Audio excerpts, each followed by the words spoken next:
Why do so many people, even intelligent, motivated, well-intentioned individuals, keep repeating the exact same self-destructive patterns? Why is it so devastatingly common to start something with genuine enthusiasm only to abandon it halfway through?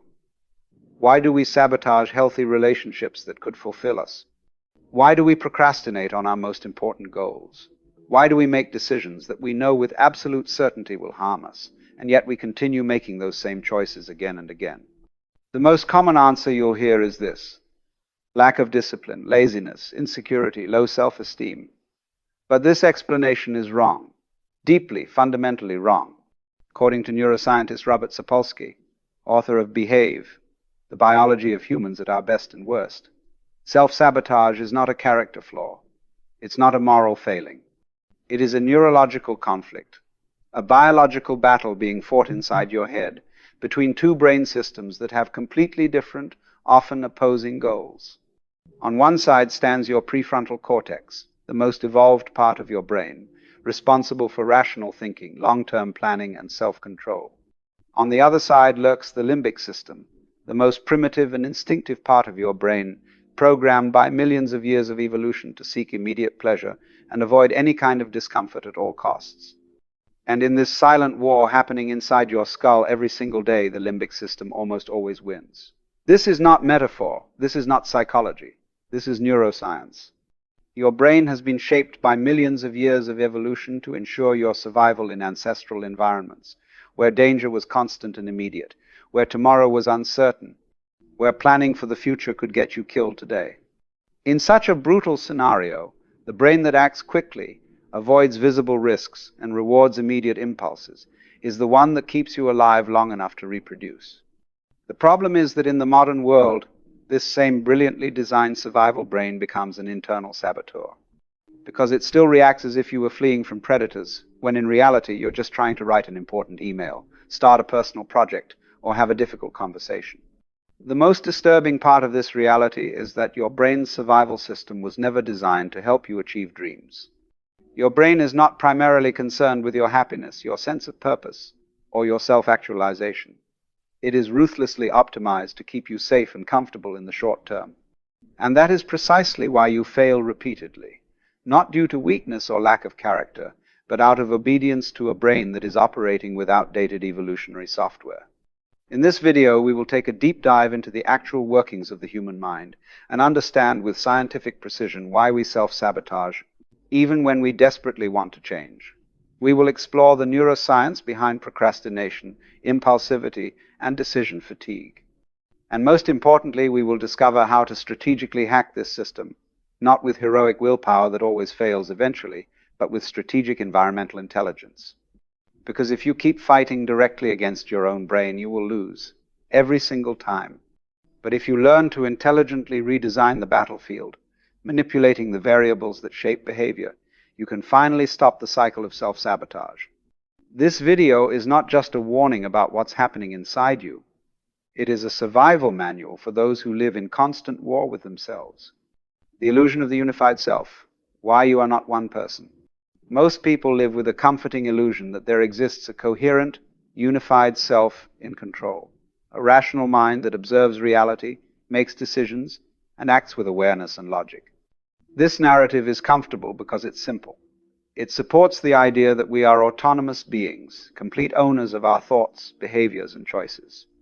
But according to Robert Sapolsky and other leading contemporary neuroscientists, this view is a simplistic construct that doesn't match reality.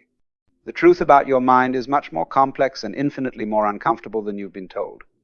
The human brain is not a unified entity with one executive making decisions.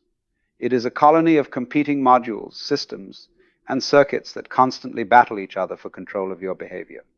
You do not have a single brain making unified decisions.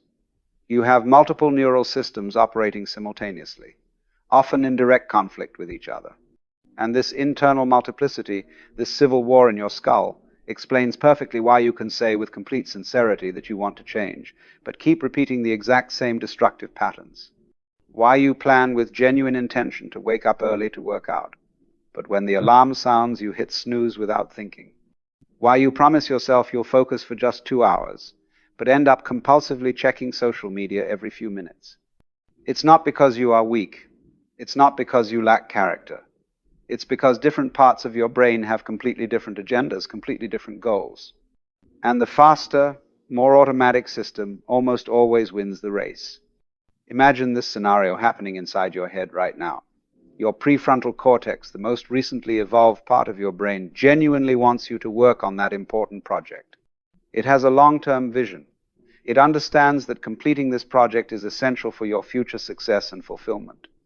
But at the exact same moment, your limbic system, a much older and more primitive neural structure, detects even the slightest hint of discomfort, boredom, mild anxiety, uncertainty, and it immediately, automatically triggers a powerful desire to escape. Maybe watch a YouTube video, maybe grab a snack, maybe just quickly glance at notifications. The impulse doesn't pass through rational deliberation. It emerges from the depths and dominates your behavior before you even realize what's happening. Because the limbic system is dramatically faster, infinitely more automatic, and has millions more years of evolutionary training time perfecting its responses. Sapolsky's research shows that the reaction time of the limbic system is measured in milliseconds. It has already triggered an emotion, generated an impulse, and created a behavioral response before your conscious awareness even knows what's happening. When your prefrontal cortex finally attempts to intervene with rational thought, it's already too late. The self-sabotaging behavior has occurred. And then another neural circuit immediately activates. Rationalization. Your brain instantly invents a plausible story to explain why you couldn't do what you intended. I'm too tired today. I'll definitely make up for it tomorrow. It wasn't that important anyway. I work better under pressure. Your brain is not just sabotaging your actions. It's systematically deceiving your conscious awareness, creating false narratives that protect you from recognizing the pattern. This internal conflict is not rare or abnormal. It is the fundamental basis of the human condition. Freud attempted to capture it with his concepts of id, ego, and superego. Jung called it the shadow. Today, neuroscience reveals that this conflict has a concrete physical basis. It is a clash between brain regions with genuinely opposing evolutionary functions. The problem is that our entire culture has educated us to believe that wanting to change is enough, that willpower is everything, that if you just try hard enough, you can overcome any obstacle. But when you understand that there are multiple competing selves within your mind, each with its own agenda, you realize that self-sabotage is not a moral error or personal failure. It is simply internal neural architecture fighting against itself. This understanding changes everything about how you approach change. Because as long as you continue believing that simply deciding to change is sufficient, you will keep feeling frustrated, defeated, broken. The key insight is this: there is no sovereign unified self making all decisions. There are competing parts of your brain that need to be understood, managed, strategically redirected. And this requires more than raw willpower or motivation. It requires intelligence, strategy, environmental design. But what caused the human brain to be structured this way in the first place? Why do we have such contradictory systems operating simultaneously? The answer lies deep in our evolutionary past. If this content is making sense to you, please subscribe to the channel. Your support helps us continue creating content like this. Why your brain is outdated. To genuinely understand why we sabotage our own goals with such consistency, we need to face a profoundly disconcerting truth. The brain you are using today was not designed for the life you are trying to live. It is the biological product of millions of years of adaptation to a world that no longer exists. This fundamental mismatch between your brain's structure and the modern environment you inhabit is one of the central causes of chronic self-sabotage. For the vast majority of human existence, spanning hundreds of thousands of years, we lived in hostile, unpredictable, and brutally dangerous environments. Survival was the absolute and only priority. Our ancestors were not trying to be productive, creative, or emotionally fulfilled. They were simply trying not to die, to not starve, to not become prey. And for that singular purpose, the brain developed lightning-fast response mechanisms, fleeing immediately from threats, seeking food when available without delay, conserving precious energy whenever possible, avoiding any unnecessary risk that could lead to injury or death. These behaviors, which we now label as impulsive or self-sabotaging in modern contexts, were absolutely functional, perfectly adaptive for survival in environments of extreme scarcity and constant danger. Now contrast that with modern life. You no longer need to hunt for food or fear starvation.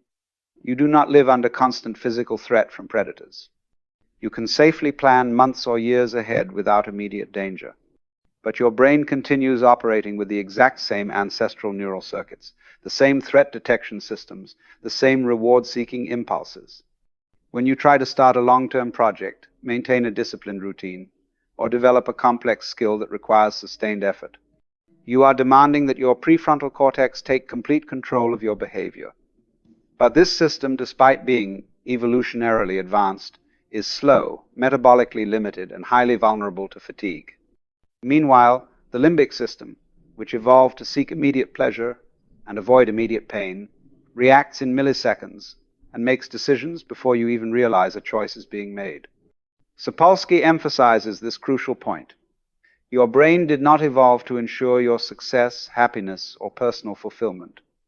It evolved purely to maximize your chances of immediate survival and reproduction.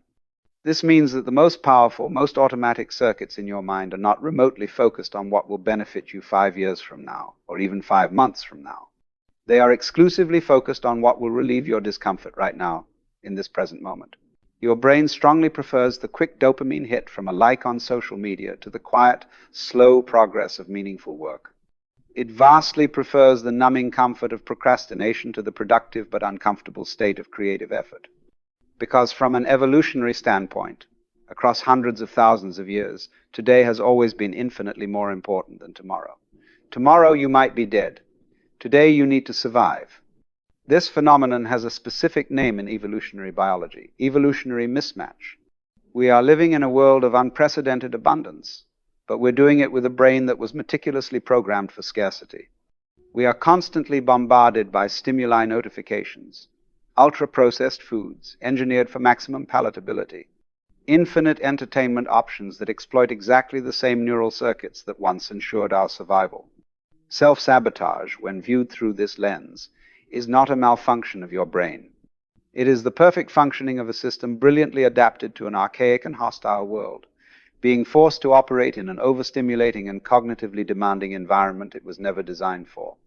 And this mismatch influences not only what you choose to do, but fundamentally how your brain values different types of rewards. Your neural reward system literally places dramatically more value on immediate, tangible pleasures than on abstract future achievements. This phenomenon is called temporal discounting, and it is directly controlled by dopamine, the neurotransmitter that dictates what your brain wants to pursue at any given moment.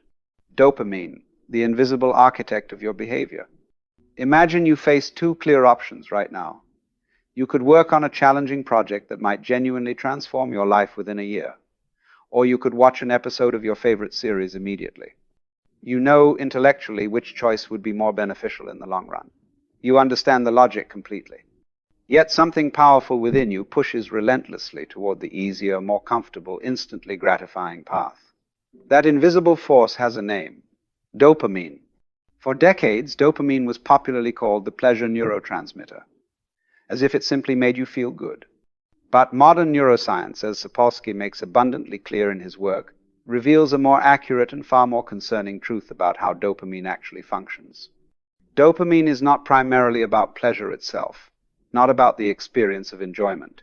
It is about the anticipation of reward, about motivation and desire.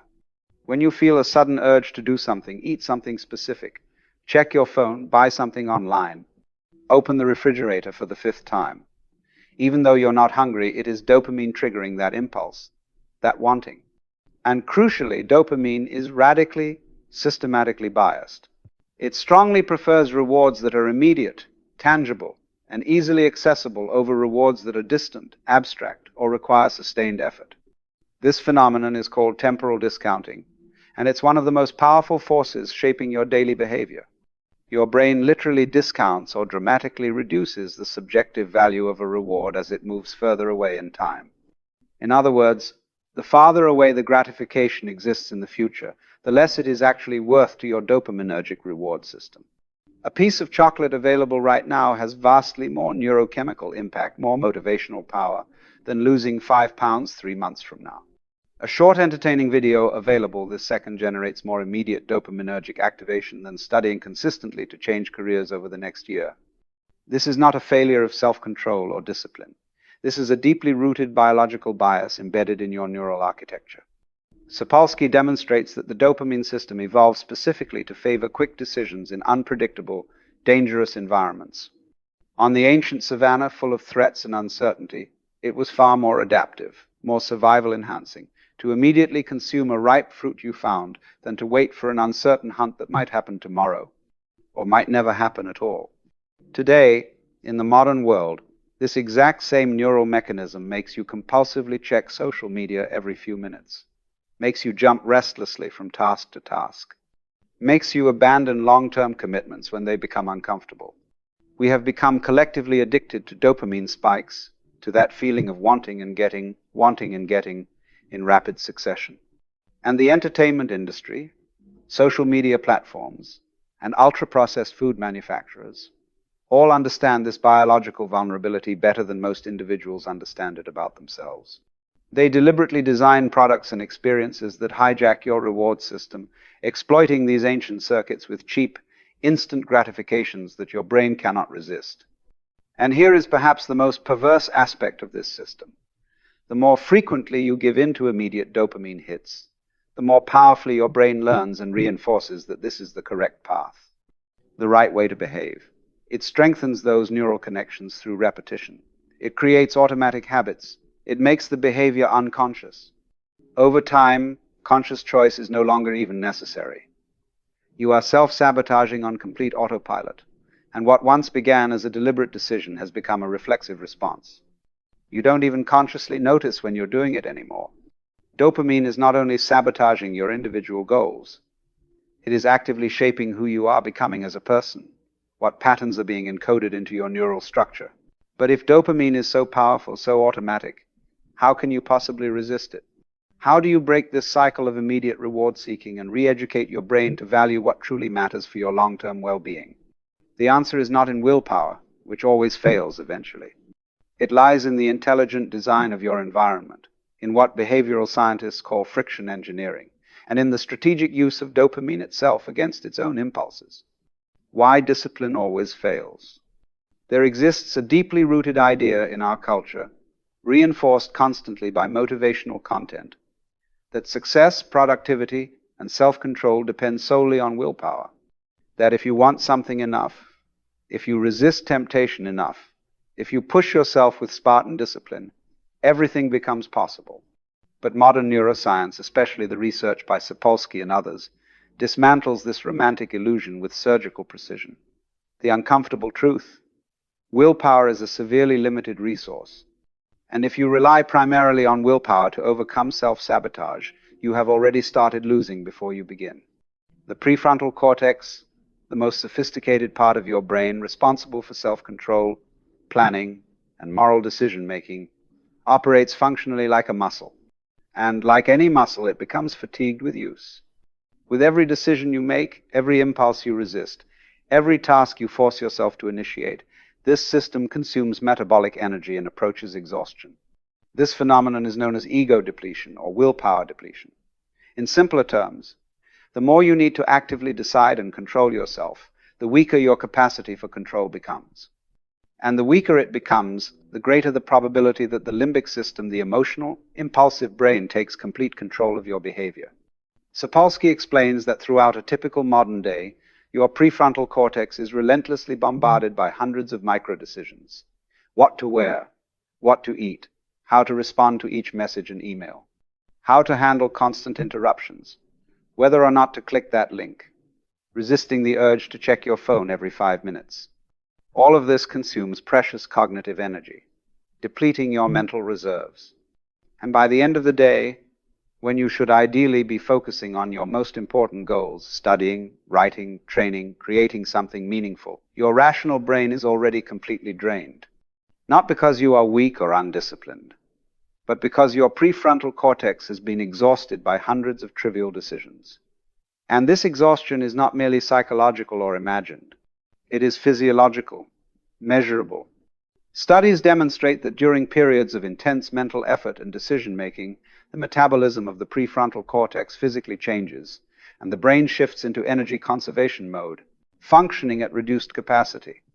When this happens, the automatic and instinctive systems, which require far less metabolic energy, naturally take control. That's why you order food delivery even when there's perfectly good food in your refrigerator. That's why you watch hours of useless videos even while knowing exactly what needs to be done. The autopilot takes over, and the autopilot is programmed for the easiest path, not the right path. This neurological reality completely shatters the popular myth of unlimited self-control. No one is disciplined all the time. Not elite athletes, not monks, not productivity experts. What these high performers do, and what most people completely ignore, is structure their entire lives to minimize decisions and dramatically reduce the number of times they need to actively use willpower. They create fixed, automatic routines. They deliberately automate healthy behaviors. They systematically eliminate temptations from their environment. And they carefully protect their peak mental energy times for the most cognitively demanding tasks. If you need to make a conscious decision every single time you want to act correctly, you are fighting against your own biology, and you will lose. But if you can transform desired actions into automatic habits that require no decision, you reduce willpower expenditure dramatically and increase your chances of success exponentially. The battle against self-sabotage is not won at the moment of choice, at the point of temptation. It is won beforehand, during the preparation phase, when you deliberately set up your environment and create systems that prevent your inner saboteur from ever getting control. Behavioral engineering, designing your environment for success. If the brain is fundamentally a biological machine optimized for immediate survival rather than long-term success, then the only effective way to overcome chronic self-sabotage is not by fighting against it with willpower, but by strategically reprogramming the system. Most people fail not due to lack of effort or desire. They fail by relying far too heavily on their limited willpower while completely neglecting something infinitely more powerful, environmental design. This is where behavioral engineering enters, or the intelligent design of contexts and environments that shape your behavior automatically, even before you need to make a conscious decision. Robert Sapolsky makes this mechanism clear. The limbic system, impulsive and lightning fast, wins behavioral conflicts because it responds first, automatically. It doesn't wait for rational analysis or careful deliberation. It simply acts. Therefore, if you want to overcome your own sabotaging impulses, you need to ensure that when this automatic system activates, the correct option is also the easiest and most accessible option. Self-sabotage only exists and persists because, at the exact critical moment of impulse, the sabotaging path is more available, more automatic, and less effortful than the desired behavior. To fundamentally change this dynamic, you need to manipulate three invisible variables that shape all action: friction, reward structure, and automation. First principle: eliminate unnecessary choices completely. Every choice you face requires mental energy, and each decision represents an opportunity for your brain to fail, to choose the easy path. That's precisely why great leaders, elite athletes, and high-performing artists systematically minimize the number of trivial decisions in their lives. Steve Jobs famously wore the same outfit daily. Barack Obama stated explicitly that he didn't want to waste mental energy choosing what to eat or wear. This is not eccentricity or quirk. This is strategic self-control economy. If you want to stop eating junk food, don't buy it and bring it into your home. If you want to read more, leave the book on your nightstand where you'll see it. The fewer decisions you need to make, the greater your probability of maintaining desired behavior. Second principle: increase the friction of sabotage and reduce the friction of progress. The brain always follows the path of least resistance. If you want to stop wasting time on social media, log out after each use, delete the apps from your phone, set long, complicated passwords, make access difficult and effortful. If you want to wake up early to exercise, prepare your workout clothes the night before, fill your water bottle, place your shoes next to your bed. If performing the desired behavior is easier than giving in to the impulse, you win without needing to fight, and that changes everything. Because what you want is not to win every day through force. You want to not have to fight at all. Third principle: use dopamine against itself. If dopamine responds primarily to the anticipation of immediate reward, then deliberately associate difficult behaviors with something immediately pleasurable. This concept is called temptation bundling. Only listen to your favorite podcast while on the treadmill. Only drink that special coffee after completing 25 minutes of deep focused work. This way, the brain learns to anticipate something rewarding after the effort, and it begins creating a new pattern of association. Instead of fearing or avoiding the task, your brain begins to actually desire it. Fourth principle, convert vague intentions into automatic commands. Instead of saying, I will meditate tomorrow, say, if it's 8 a.m., then I will meditate for 10 minutes. This is called implementation intention or if-then planning, and it is one of the most effective mechanisms for converting intention into concrete action. The brain is terrible at following through on vague decisions and excellent at executing fixed routines triggered by specific cues. By creating specific environmental triggers, you eliminate the critical moment of choice, which is exactly where self-sabotage happens most frequently. These tools are not productivity hacks or tricks. They are protective shields against the sabotaging instincts programmed deep into your biology. The more you structure your day with intelligent systems, the less you need to rely on motivation or willpower. And the more these actions become automatic habits, the more your brain learns that this is the standard path, the new normal baseline. But even with all these external adjustments and environmental redesigns, there remains one internal vulnerability: timing. There is an ideal time, a biological window during each day, when your rational brain is stronger, clearer, and more resistant to sabotaging impulses. Neurological timing, working with your brain's natural rhythms. Have you ever wondered why, at certain times of day, everything seems to flow easily, effortlessly, and at other times even the simplest tasks feel impossibly difficult? Have you noticed how your best ideas and clearest thinking come at specific times, while during other periods you can barely keep your eyes open, even with urgent deadlines? This is not coincidence or random variation. This is neurobiology, the natural rhythm of your brain's metabolic cycles.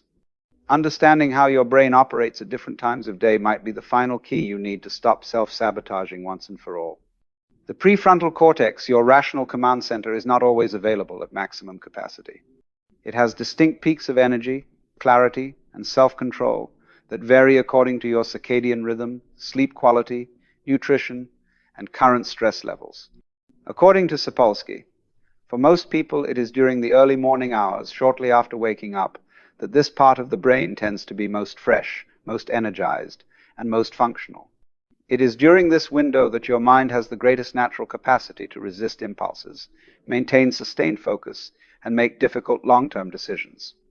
But what do most people do immediately upon waking? They grab their phones. They dive immediately into distractions. They respond to trivial messages. They get mentally bogged down in irrelevant decisions. And they exhaust their executive circuits early, before the day has truly begun. By the time it finally comes to doing something genuinely important, studying, writing, training, creating, the rational brain is already depleted. The internal saboteur, the limbic system, takes control without any resistance. To break this destructive pattern, you need to protect your cognitive golden window religiously. This means scheduling your most important, most demanding, and most transformative tasks for the times when your prefrontal cortex is naturally most active and energized. It means shielding your morning, or another period of peak clarity if you're naturally a night person, from noise, distractions, and unnecessary trivial decisions.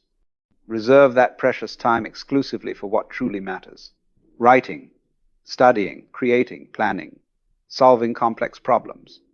The part of your mind that genuinely wants to change your life needs to take action while it still has the metabolic energy to win the internal battle.